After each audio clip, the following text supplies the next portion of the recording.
Welcome to God's Love We Deliver Nutrition Services Department. Today we're talking about building nutritious meals and snacks. Why should we make more meals and snacks at home, and how do we do it? Today, while we talk about building nutritious meals and snacks, we'll talk about our food choices, strategies for every day, and setting smart goals. Let's look at our food choices. Think about your routines. Do you regularly prepare any meals at home? Which meals do you usually make at home? Breakfast, lunch, dinner? Why do you make these meals at home and why do you buy some meals outside? Does it have to do with your schedule, with cost, convenience? And how about snacks? Do you eat snacks on most days? What snacks do you usually eat? Do you make most snacks at home or get them outside, and why? There are many benefits to making meals and snacks at home. You get to decide on portion size, which ingredients to include, how much salt, sugar, and fat goes into your meal or snack. You can save money, enjoy sharing a meal with someone, maybe learn new skills in the kitchen. What else can you think of?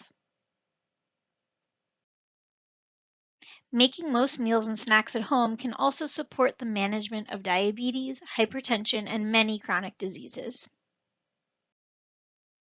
Where we live can affect or limit our food options. We may not have nutritious foods available nearby, or it may be difficult to get to and from the store or to carry food upstairs to our home. Nutritious foods may be very expensive where we live. All of these things can affect our health and make it difficult to meet our health goals. So what can we do? Here are a few strategies for every day.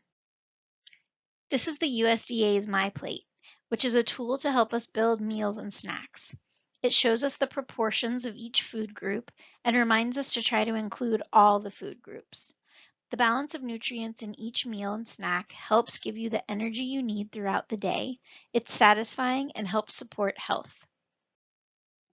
This version of a plate is from the NYC Department of Health. It shows the My Plate approach using real food. Here you can see half the plate is filled with vegetables. You can also use some fruit. And the other half of the plate is split between a starchy food and a protein.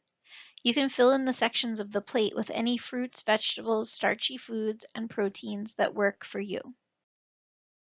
Here we see half the plate is fruit and vegetables. This really just means half the food we eat should be fruit and vegetables. This is because fruits and vegetables are packed with fiber, vitamins, and minerals. Choose whole fruits. Fresh, frozen, canned, and dried are all nutritious, and aim for about 2 cups a day. Vegetables include 100% vegetable juice and include beans, peas, and lentils. Aim for about 3 cups a day of vegetables. It's important to eat a variety of fruits and vegetables because each color means a different vitamin, mineral, or phytonutrient is present in the food. You've probably heard of antioxidants. That's a phytonutrient. You don't have to buy fancy supplements or drink powders to get antioxidants. Fruits and vegetables are packed with them. Just remember, in order to get a variety of these nutrients, eat the rainbow. Moving to the other side of the plate, we want to split it between starchy foods or grains and protein foods. When choosing grains, we want to make half of the grains we eat whole grains, which provide vitamins, minerals, healthy fats, and fiber, which can help to lower blood pressure, lower insulin levels, increase satiety, reduce bad cholesterol, and raise good cholesterol. For all these reasons, it can lower the risk of many diseases like heart disease, diabetes, and some cancers. Let's talk about whole grains. Starchy foods like bread, pasta, cereal, and rice can be made using the whole grain, which contains nutrients that refined grains do not. Here we see that a whole grain includes the outer bran, the endosperm, and the germ. The bran and germ are removed from refined grains. Examples of refined grains are white bread and white rice. Foods made with refined grains are good sources of carbohydrate, but they lack the benefits of fiber and other nutrients that whole grains provide. Here are examples of whole grains. Some may be familiar, some may be new to you. If you think about the grains and starchy foods you eat on most days, you can slowly make substitutions to make half of your grains whole grains. Try whole wheat bread or brown rice. Try popcorn instead of chips or pretzels. What else can you think of?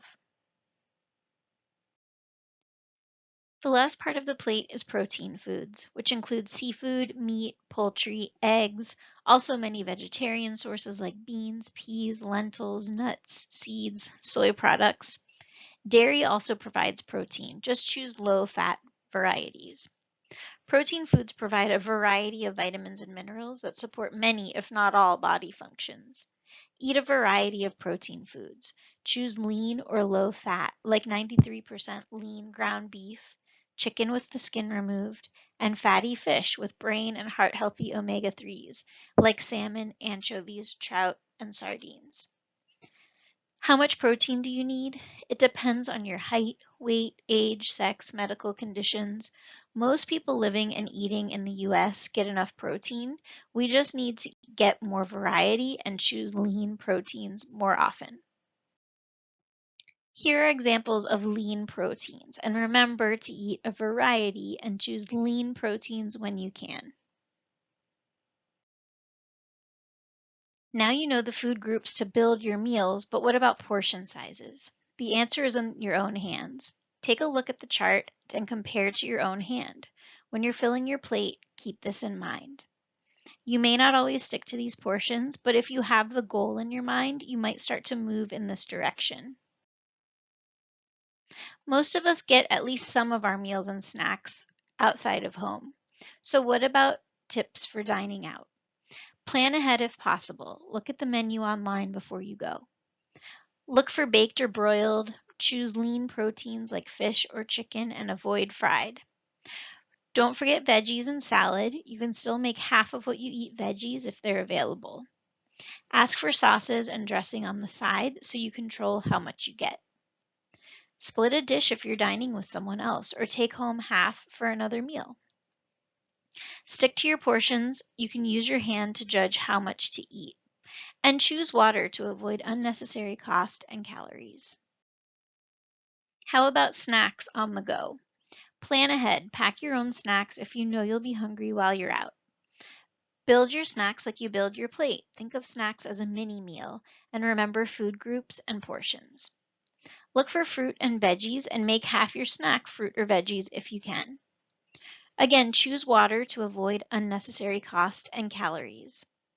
Here are some balanced and nutritious snack ideas. Choose a fruit or vegetable with a cheese stick, plain yogurt and dried fruit, nuts or nut butter with a fruit or vegetable, whole grain crackers with hummus, cheese, or nut butter. Think about when you're out and about. What do you see in the stores? You may be able to build some of these snacks. So think about what might work for you and why, and what might not work and why.